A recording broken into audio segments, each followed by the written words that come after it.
नमस्कार दोस्तों, आज हम पढ़ने वाले हैं क्लास 10th भूगोल का पहला चैप्टर भारत संसाधन एवं उपयोग के पहले भाग को, जिसका नाम है प्राकृतिक संसाधन। इस चैप्टर में हमें भारत के भूमि, मिट्टी, पहाड़ इत्यादि के बारे में पढ़ना है और इस चैप्टर का नाम है प्राकृतिक संसाधन। तो सबसे पहले हम समझते हैं कि प्राकृतिक संसाधन क्या होता है। तो प्रकृति में पाए जाने वाले वे सभी पदार्थ जिनका उपयोग मनुष्य अपनी जरूरतों और विकास के लिए करता है, उसे प्राकृतिक संसाधन कहा जाता है। जैसे कि मिट्टी, पानी, हवा, खनिज, पेड़ पौधा इत्यादि, ये सब प्राकृतिक संसाधन है। और अगर बात करें मिट्टी की, मतलब कि भूमि की, तो हम भूमि पर ही निवास करते हैं। इसके अलावा हम भूमि पर खेती करते हैं, पशुपालन करते हैं, मछली पालन करते हैं और इन सब के अलावा भूमि पर जंगल है और भी बहुत कुछ है। तो अब हम समझते हैं मिट्टी को, यानी कि मृदा को। तो पृथ्वी के ऊपरी सतह पर मोटे, मध्यम और बारीक कार्बनिक तथा अकार्बनिक मिश्रित कणों को ही मृदा या मिट्टी कहा जाता है और मिट्टी के निर्माण में हजारों वर्ष लग जाते हैं। तो अब हम समझते हैं कि मिट्टी यानी कि मृदा का निर्माण कैसे होता है। तो चट्टानों के टूटने फूटने तथा भौतिक, रासायनिक और जैविक परिवर्तनों से ही मृदा का निर्माण होता है। मतलब कि जब चट्टानों पर हवा, पानी और तापमान का दबाव पड़ता है, तब वह टूटने और फूटने लगता है, जिनसे मिट्टी का निर्माण होता है। और पूरे पृथ्वी पर 71% हिस्सों में पानी है और सिर्फ 29% हिस्सों में ही जमीन है, यानी कि मिट्टी है। लेकिन अगर हम बात करें भारत की, तो भारत में भूमि को 3 हिस्सों में बांटा गया है: पर्वत, पठार और मैदान। जो मैदान है वो 43% भागों में है और इसका उपयोग कृषि और उद्योग के लिए किया जाता है। और जो पर्वत है यानी कि पहाड़, वो 30% भागों में है और यहाँ से कई सारी नदियाँ निकलती है जो पानी की ज़रूरतों को पूरा करती है और साथ ही पर्यटन को भी बढ़ावा देती है। और जो पठार है वो 27% भागों में है, जहाँ से हमें खनिज, जीवाश्म ईंधन और वन संपदा प्राप्त होती है। अब देखो, हमने अभी समझा कि भारत में जमीन को 3 हिस्सों में बांटा गया है, लेकिन भारत में अलग अलग जगहों पर अलग अलग तरह की मिट्टियाँ पाई जाती है। तो अब हम समझते हैं मृदा यानी कि मिट्टी के प्रकार एवं वितरण को। तो भारत में मुख्यतः 6 प्रकार की मृदा पाई जाती है। पहला जलोढ़ मृदा, दूसरा काली मृदा, तीसरा लाल एवं पीली मृदा, चौथा लेटेराइट मृदा, पांचवा मरुस्थलीय मृदा और छठा पर्वतीय मृदा। तो हम इन सब को एक एक करके अच्छे से समझते हैं। तो सबसे पहले हम समझते हैं जलोढ़ मृदा को। तो जलोढ़ मिट्टी का निर्माण नदियों द्वारा बहाकर लाए गए बालू, सिल्ट एवं मृत्तिका के विभिन्न अनुपात से होता है। मतलब कि जलोढ़ मिट्टी, बालू, सिल्ट यानी कि बहुत ज्यादा पतला बालू, जिसे हम गाद भी कहते हैं, और मृत्तिका यानी कि लस्सेदार मिट्टी, इन सब से मिलकर बना होता है। और जलोढ़ मिट्टी हल्का लाल या हल्का भूरे रंग का होता है। भारत में यह मिट्टी लगभग 6.4 करोड़ हेक्टेयर में फैली हुई है और उत्तर भारत का जो मैदान वाला इलाका है वो मुख्यतः जलोढ़ मिट्टी से ही बना है, क्योंकि हिमालय की 3 महत्वपूर्ण नदी सिंधु, गंगा और ब्रह्मपुत्र द्वारा लाए गए जलोढ़ मिट्टी से बना है। इसके अलावा जलोढ़ मिट्टी राजस्थान एवं गुजरात के पूर्वी तटीय मैदान पर पाया जाता है, क्योंकि वहां से महानदी गोदावरी, कृष्णा और कावेरी नदियां गुजरती है। इस मिट्टी में पोटास, फास्फोरस और चूना जैसे तत्व पाए जाते हैं, जबकि इसमें नाइट्रोजन एवं जैव पदार्थों की कमी रहती है। फिर भी ये मिट्टी काफी ज्यादा उपजाऊ होती है। जलोढ़ मिट्टी में मुख्यतः गन्ना, चावल, गेहूं, मक्का एवं दलहन जैसी फसलों का उत्पादन होता है।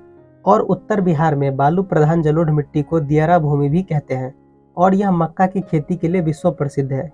अब देखो, जलोढ़ मिट्टी की पहचान इसके आयु से भी होती है और आयु के आधार पर जलोढ़ मिट्टी 2 प्रकार की होती है। पहला पुराना जलोढ़ मृदा और दूसरा नवीन जलोढ़ मृदा। पुराने जलोढ़ मृदा में कंकर एवं बजरी की मात्रा अधिक होती है, इसीलिए इसे बांगर कहा जाता है। और नवीन जलोढ़ में बांगर की तुलना में महीन कण पाए जाते हैं, इसीलिए इसे खादर कहा जाता है। खादर में बालू एवं मृत्तिका का मिश्रण होता है, जिसके चलते ये काफी उपजाऊ होते हैं। तो अब हम अपने दूसरे प्रकार की मृदा को समझते हैं, जो कि है काली मृदा। तो काली मिट्टी का निर्माण ज्वालामुखी से निकलने वाले बेसॉल्ट लावा के ठंडा होकर जमने और फिर उसके टूटने फूटने से होता है। और काली मिट्टी का रंग काला होता है, क्योंकि इसमें एल्यूमिनियम एवं लौह की मात्रा अधिक होती है। काली मृदा को रेगुर मृदा भी कहा जाता है। भारत में काली मिट्टी लगभग 6.4 करोड़ हेक्टेयर में फैली हुई है, जो खास तौर पर दक्कन के लावा प्रदेश, महाराष्ट्र, गुजरात, कर्नाटका, आंध्र प्रदेश और तमिलनाडु राज्यों में फैली हुई है। काली मिट्टी में नमी धारण करने की क्षमता अधिक होती है और इस मिट्टी में कैल्शियम कार्बोनेट, मैग्नीशियम, पोटास और चूना जैसे पौष्टिक तत्व पाए जाते हैं, लेकिन फास्फोरस की कमी रहती है। इन सब के बावजूद काली मिट्टी को कपास की खेती के लिए सबसे अच्छी मानी जाती है, इसीलिए इसे काली कपास मृदा के नाम से भी जाना जाता है। इसके अलावा काली मिट्टी में गन्ना, प्याज, गेहूं एवं फलों की खेती बहुत अच्छी होती है। इसके बाद अब हम तीसरे प्रकार की मृदा को समझते हैं, जो कि है लाल एवं पीली मृदा। तो लाल एवं पीली मृदा रवेदार आग्नेय चट्टानों से बनती है, जहां पर 100 सेंटीमीटर से कम वर्षा होती है। भारत में यह मिट्टी 7.2 करोड़ हेक्टेयर में पाई जाती है और इस मिट्टी में लोहे की मात्रा अधिक होती है, जिसके चलते इस मिट्टी का रंग लाल दिखता है। और जब इस मिट्टी में पानी की मात्रा अधिक होती है तब यह पीला दिखने लगता है, इसीलिए इसे लाल और पीली मिट्टी कहा जाता है। यह मिट्टी तमिलनाडु, कर्नाटक, गोवा, आंध्र प्रदेश, दक्षिण पूर्व महाराष्ट्र, उड़ीसा, छोटा नागपुर पठार एवं मेघालय पठार के क्षेत्रों में पाई जाती है।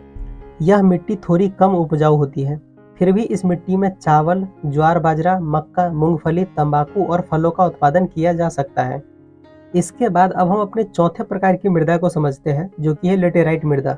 लेटेराइट शब्द की उत्पत्ति ग्रीक भाषा के लेटर शब्द से हुआ है, जिसका शाब्दिक अर्थ ईंट होता है। लेटेराइट मिट्टी का विकास उच्च तापमान एवं अत्यधिक वर्षा वाले क्षेत्रों में हुआ है। ये मिट्टी कम उपजाऊ होती है क्योंकि इसकी सबसे ऊपरी परत तीव्र निक्षालन की वजह से बह जाती है, मतलब कि बारिश के पानी से मिट्टी का पोषक तत्व बह जाता है, जिसके चलते इस मिट्टी में ह्यूमस की मात्रा कम होती है। लेटेराइट मिट्टी में एल्यूमिनियम और लोहे के ऑक्साइड की मात्रा ज़्यादा होती है, जिसके चलते मिट्टी का रंग लाल होता है। यह मिट्टी भारत में 1.3 करोड़ हेक्टेयर में फैली हुई है और यह मिट्टी कर्नाटक, केरल, तमिलनाडु, मध्य प्रदेश, उड़ीसा के पहाड़ में और असम के पहाड़ में देखने को मिलती है। लेटेराइट मिट्टी में चाय, कॉफी, काजू इन सब की खेती होती है। इसके बाद अब हम अपने पांचवें प्रकार की मृदा को समझते हैं, जो कि है मरुस्थलीय मृदा। तो मरुस्थलीय मृदा लंबी शुष्क ऋतु, अल्प वर्षा, ह्यूमस रहित बालुई मिट्टी वाले क्षेत्रों में विकसित होता है। इस मिट्टी का रंग लाल या हल्का भूरा होता है और यह मिट्टी पश्चिम राजस्थान, सौराष्ट्र कच्छ, पश्चिमी हरियाणा और दक्षिण पंजाब में पाई जाती है। इस मिट्टी में सिंचाई करके और उर्वरक की मात्रा डालकर कपास, चावल और गेहूं की खेती की जा सकती है। इसके बाद अब हम अपने छठे प्रकार की मृदा को समझते हैं, जो कि है पर्वतीय मृदा। तो पर्वतीय मृदा केवल पर्वतीय और पहाड़ी क्षेत्रों में देखने को मिलता है और वहां पर पर्याप्त वर्षा वन पाए जाते हैं। इस मिट्टी में बहुत ज़्यादा ह्यूमस होता है, लेकिन पोटास, फास्फोरस और चूना जैसे तत्वों की कमी रहती है। और जब पहाड़ों पर बर्फ गिरने लगती है तब यह मिट्टी कम उपजाऊ हो जाती है, क्योंकि यह मिट्टी अम्लीय हो जाती है। लेकिन जो पहाड़ का ढलान वाला क्षेत्र होता है वहाँ पर फलों के बागान लगाए जा सकते हैं और पहाड़ के नीचे जो नदी घाटी वाला क्षेत्र होता है वहाँ पर चावल और आलू की खेती की जा सकती है। अब हमारा अगला जो टॉपिक है वो है भूमि उपयोग का बदलता स्वरूप, मतलब कि जमीन का किन किन कामों में उपयोग होता है। तो पहला, वन विस्तार, मतलब कि वो जमीन जहाँ पर घने घने जंगल पाए जाते हैं। दूसरा है कृषि अयोग्य बंजर जमीन, मतलब कि वो जमीन जो बंजर हो चुकी है और हम वहाँ पर फसलें नहीं उगा सकते हैं। तीसरा है गैर कृषि कार्य में संलग्न भूमि यथा इमारत, सड़क, उद्योग इत्यादि, मतलब कि वो जमीन जहाँ पर इमारत हो, सड़क हो, फैक्ट्री हो, वहाँ पर भी हम फसलें नहीं उगा सकते हैं। चौथा है अस्थायी चारागाह एवं गोचर भूमि, मतलब कि वो जमीन जहाँ पर गाय, भैंस और कई सारे जानवर घास चरने जाते हैं।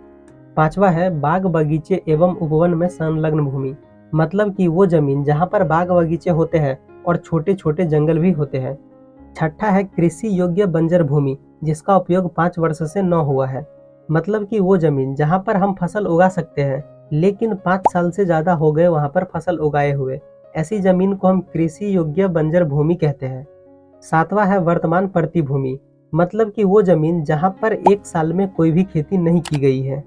आठवां है वर्तमान प्रति में अतिरिक्त वह प्रति भूमि जहाँ 5 वर्षों से खेती नहीं हुई है, मतलब कि वो जमीन जहाँ पर 5 सालों में कोई भी खेती नहीं की गई है। नौवां है शुद्ध बोई गई भूमि, मतलब कि वो जमीन जहाँ पर साल में कम से कम एक बार फसल जरूर उगाई जाती है। अब हमारा अगला जो टॉपिक है वो है भारत में भू उपयोग का स्वरूप। तो देखो, आपकी किताब में एक चित्र दिया गया है जिसमें ये बताया गया है कि भारत में भूमि का उपयोग कितना हुआ है। इस तरफ 1960-61 का डेटा दिया हुआ है और दूसरी तरफ 2002-03 का डेटा दिया गया है। ये चित्र हमें सिर्फ समझने के लिए दिया गया है। अब देखो, हमारे भारत का कुल भौगोलिक क्षेत्र है 32.8 लाख वर्ग किलोमीटर, लेकिन इतने जमीन का मात्र 93% आंकड़ा है हमारे पास, और जो बची हुई 7% जमीन है उसका उपयुक्त आंकड़ा हमारे पास नहीं है, क्योंकि इस 7% जमीन का भू उपयोग सर्वेक्षण नहीं हो पाया है, क्योंकि ये 7% जमीन विवादित है। तो इसको हम भारत के मानचित्र के द्वारा समझने की कोशिश करते हैं। तो भारत के जो जम्मू और कश्मीर वाला इलाका है, वहाँ पर कुछ जमीन पर पाकिस्तान और चीन ने कब्जा कर लिया है, और इसके अलावा असम साइड में कुछ जमीन का आंकड़ा हमारे पास नहीं है, और ये तीनों क्षेत्र 7% में आते हैं, जिसका आंकड़ा हमारे पास नहीं है। अब हम बात करते हैं शुद्ध बोया गया क्षेत्र की। तो भारत में कुल भूमि का मात्र 54% क्षेत्र ही खेती करने के योग्य है, और भारत के अंदर जो शुद्ध बोया गया क्षेत्र है वो हर एक राज्यों में अलग अलग है। जैसे कि अगर हम बात करें पंजाब और हरियाणा की, तो वहाँ के कुल भूमि के 80% भागों पर खेती होती है। वहीं अगर हम बात करें अरुणाचल प्रदेश, मिजोरम, मणिपुर और अंडमान निकोबार की, तो इन जगहों पर 10% से भी कम जगहों पर खेती होती है।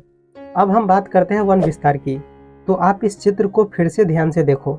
1960-61 में जो वन विस्तार था वो 18.11% था।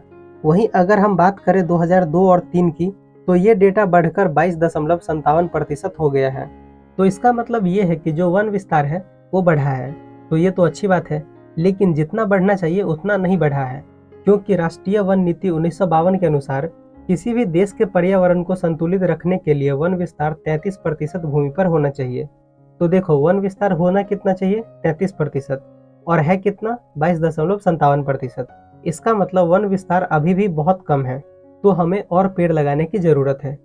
अब देखो यार, ये वीडियो अगर बिहार बोर्ड के बच्चे देख रहे हैं तो उसको लगा होगा कि मैं यहाँ पर कुछ गलत बता दिया, पर मैं आपको बता दूं कि बिहार बोर्ड वालों ने नशा करके किताब लिखा है, क्योंकि वन विस्तार का डेटा बिहार बोर्ड की किताब में सिर्फ 20% दिया गया है, और उसी बुक में इस चित्र में 22.57% दिया गया है। तो अब तुम ही लोग बताओ कि बिहार बोर्ड वालों ने कौन सा नशा करके किताब लिखा है। और हाँ, कोई अगर मुझे दूसरे बोर्ड का बच्चा देख रहा है तो मैं उसको बता दूं कि एनसीईआरटी में वन विस्तार का डाटा 22.57% ही दिया गया है।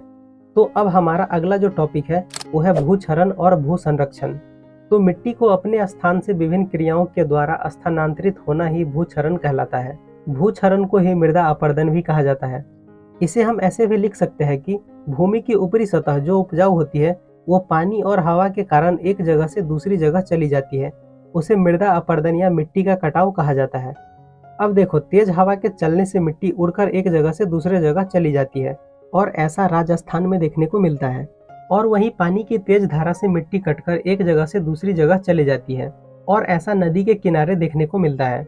अब देखो, बात यहाँ पर यह आता है कि भूक्षरण या मृदा अपरदन होने का कारण क्या है। तो पहला कारण है वनोन्मूलन, मतलब कि पेड़ों को काटना। तो सबसे ज्यादा पेड़ झारखंड, छत्तीसगढ़, मध्य प्रदेश, उड़ीसा जैसे राज्यों में काटा जाता है खनन करने के लिए।